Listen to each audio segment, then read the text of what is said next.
आजू जनकपुर में माड़वा बड़ा सोहावन लागे। सीता के चढ़ेला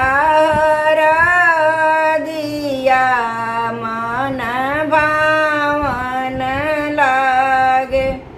हरे हरे बसवा कटवेल जनक राजा।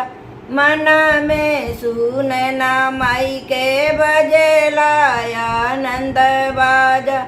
सोर भैला सगरी मालिया बड़ लोभावन लागे। सीता के चढ़ेला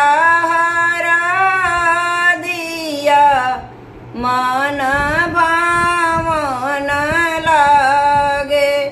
धनी रे नगरिया के उमड़ल भगिया। जगल सुंदर सिया के अमर सोहगवा। चौका पुरवाला अंगनवा बड़ा पावन लागे।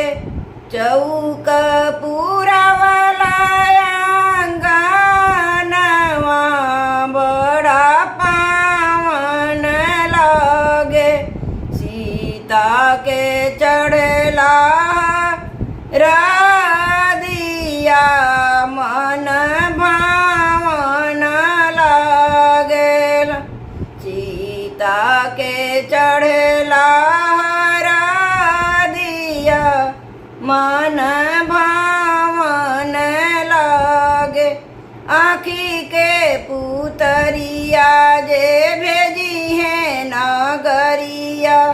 धरती दल की जई है गिरी है बिजुरिया। झरा झरा बरसे नया नवा जैसे